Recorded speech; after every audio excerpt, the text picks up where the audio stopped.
Di video ini, saya sebagai moderator untuk mempresentasikan mata kuliah pasar modal ini akan menerangkan salah satu produk dari pasar modal tersebut, teman-teman, yaitu obligasi.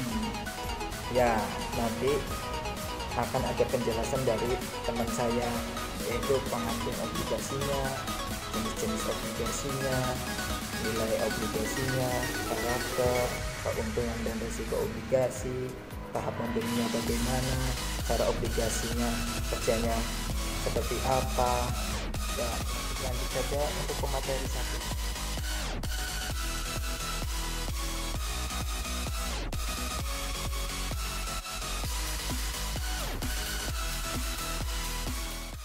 Oke, dari materi analisis obligasi ada beberapa poin-poin penting yang harus dijelaskan.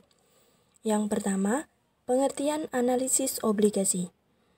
Obligasi adalah surat hutang jangka menengah sampai jangka panjang yang berisi janji dari pihak yang menerbitkan efek untuk membayar imbalan berupa bunga pada periode tertentu dan melunasi pokok hutang pada akhir waktu yang telah ditentukan. Yang selanjutnya adalah jenis-jenis obligasi. Jenis-jenis obligasi dibagi menjadi beberapa bagian. Yang pertama, jenis obligasi berdasarkan penerbit. Jenis obligasi berdasarkan penerbit dibagi menjadi 3 bagian. Yang pertama, obligasi pemerintah adalah surat hutang yang dikeluarkan dari negara sah secara hukum. Yang kedua adalah obligasi korporasi. Sesuai dengan namanya, surat hutang ini diterbitkan oleh perusahaan tertentu. Bisa BUMN, bisa swasta, dan masa jatuh temponya biasanya minimal 1 tahun. Yang ketiga, obligasi munisipal. Obligasi ini diterbitkan oleh pemerintah daerah guna membiayai proyek-proyek daerah demi bisa mandiri membiayai pembangunan dan perkembangan daerah mereka sendiri, tanpa tergantung dari pembiayaan pemerintah pusat. Jenis obligasi yang kedua adalah jenis obligasi berdasarkan pembayaran bunga. Jenis obligasi berdasarkan bunga terbagi menjadi 4 bagian. Yang pertama, zero coupon bond atau obligasi tanpa bunga, yaitu surat hutang yang tidak ada bunga dan tidak memberikan kupon secara berkala. Yang kedua ada obligasi kupon.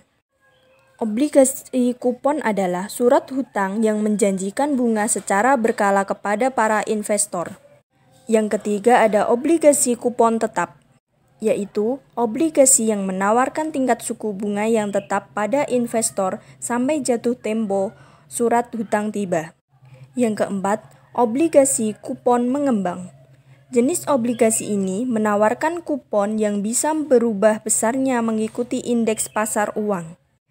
Dan jenis obligasi yang ketiga adalah jenis obligasi berdasarkan nominal. Jenis obligasi berdasarkan nominal dibagi menjadi 2 bagian. Yang pertama, obligasi konvensional, yaitu obligasi yang mempunyai satuan nominal yang besar kurang lebih 1 miliar per lot. Yang kedua, obligasi retail. Obligasi ini adalah surat hutang yang mempunyai nilai nominal kecil, misalnya 1 juta. Jenis obligasi yang keempat adalah jenis obligasi berdasarkan penukaran. Jenis obligasi berdasarkan penukaran dibagi menjadi 4 bagian. Yang pertama, convertible bond, yaitu obligasi yang memungkinkan bagi pemegang surat hutang untuk mengonversinya menjadi saham perusahaan penerbit obligasi dengan rasio penukaran yang sudah disepakati sebelumnya. Yang kedua, obligasi tukar. Obligasi tukar ini hampir sama dengan obligasi konversi. Hanya saja, di obligasi tukar, pemegang surat hutang bisa mengubah obligasi menjadi saham afiliasi penerbitnya. Yang ketiga, obligasi opsi beli. Pada obligasi ini, penerbit surat hutang boleh membeli kembali obligasi dari pemegang suratnya dengan harga yang disepakati. Putable bond.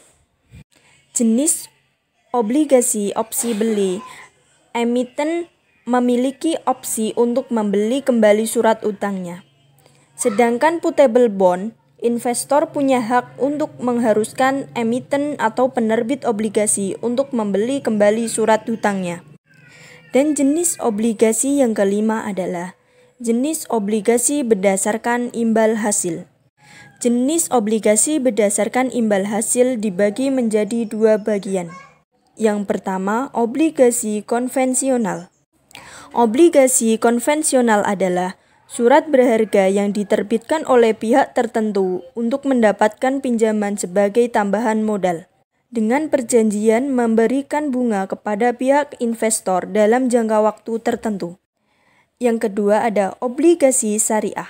Obligasi ini memberikan imbal hasil berupa uang sewa yang perhitungannya berdasarkan prinsip syariah Islam yang tidak mengandung unsur riba. Selanjutnya nilai obligasi. Nilai obligasi terbagi menjadi satu, nilai maturity atau disebut juga nilai jatuh tempo, adalah nilai yang dijanjikan akan dibayar pada saat obligasi jatuh tempo. Kedua, nilai pasar obligasi adalah nilai jual obligasi yang terdaftar di pasar modal pada saat tertentu. 3. Nilai intrinsik obligasi adalah perkiraan nilai sebenarnya dari suatu obligasi. Nilai sebenarnya tidak mungkin dihitung dengan tepat, hanya dapat diperkirakan. Kemudian karakter obligasi. Ada beberapa karakter obligasi diantaranya yaitu 1. Nilai peri biasanya mencerminkan jumlah uang yang dipinjam oleh perusahaan dan dijanjikan dilunasi kembali pada saat jatuh tempo. Kedua, tingkat bunga kupon, yaitu didapat dari ketika pembayaran kupon tahunan biasanya disebutkan, kemudian dibagi nilai perinya. Ketiga, tanggal jatuh tempo. Obligasi memiliki tanggal jatuh tempo yang telah ditentukan di mana nilai perinya harus dilunasi. Keempat, ketentuan penebusan. Emiten harus membayar jumlah yang lebih besar dari nilai peri kepada pemegang obligasi. Kelima, dana pelunasan, yaitu memfasilitasi pelunasan emisi obligasi secara teratur. Keenam, fitur lain. Fitur lain terdiri dari 1. Obligasi yang dapat dikonversi, 2. Obligasi yang diterbitkan dengan waran, ketiga, obligasi yang dapat dijual kembali, 4. Obligasi pendapatan, kelima, obligasi daya beli. Kemudian keuntungan dan risiko obligasi. Keuntungan dari obligasi yaitu 1. Memberikan pendapatan tetap berupa kupon. Hal ini merupakan ciri utama obligasi, di mana pemegang obligasi akan mendapatkan pendapatan bunga secara rutin selama waktu berlakunya obligasi. 2. Keuntungan atas penjualan obligasi.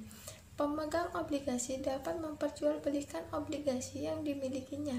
Jika ia menjual lebih tinggi dibandingkan dengan harga belinya, maka tentu saja pemegang obligasi tersebut mendapatkan selisih yang disebut dengan capital gain.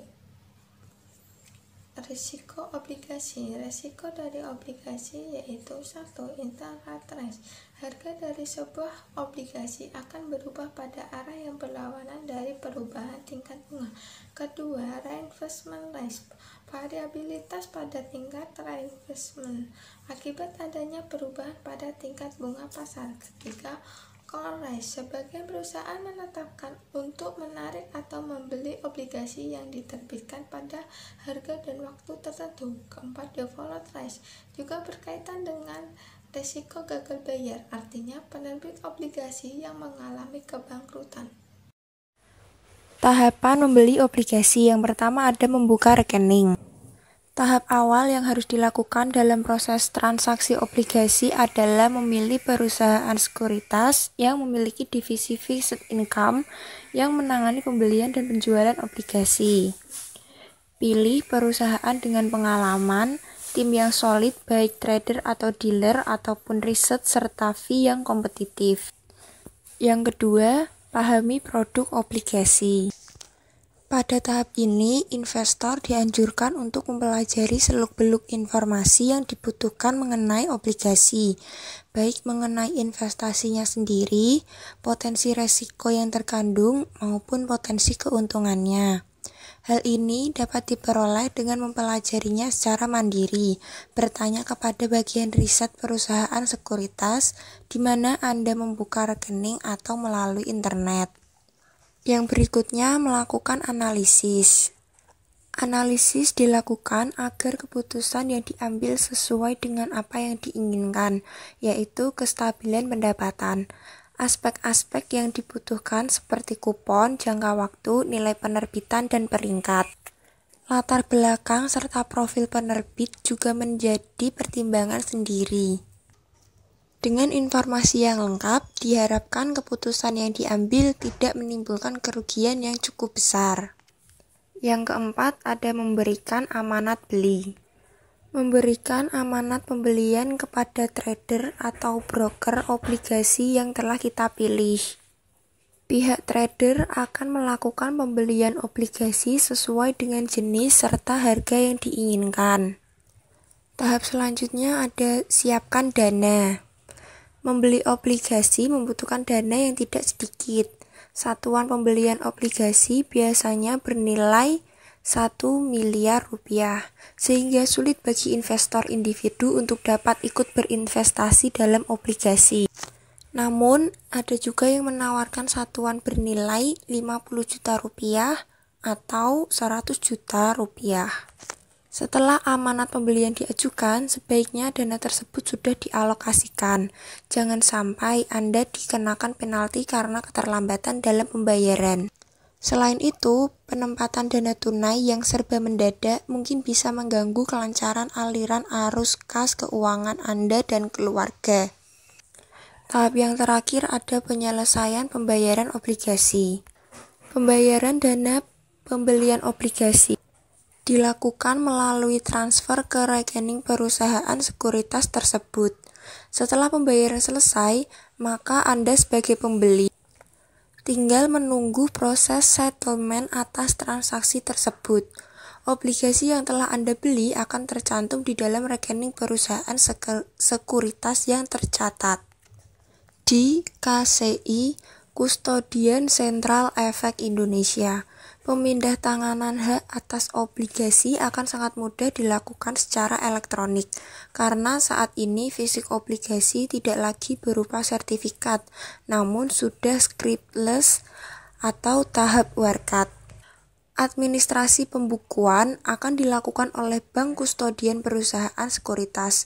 Untuk hal ini, tentunya bank bersangkutan akan memungut biaya tertentu. Cara kerja obligasi. Yang pertama, lelang auction. Dalam proses lelang, lembaga keuangan dan perbankan bisa mengajukan penawaran untuk obligasi pemerintah. Imbal hasil kelak tergantung pada aturan obligasi dan harga yang diberikan kreditur. Biasanya, bunga atau kupon telah ditentukan sejak awal, sedangkan harga ditentukan oleh pasar. Yang berikutnya ada penjaminan emisi, underwriting. Perusahaan sekuritas, perbankan, atau lembaga keuangan lain membentuk sebuah sindikasi untuk memborong semua obligasi yang diterbitkan oleh debitur, kemudian menjualnya kepada investor umum.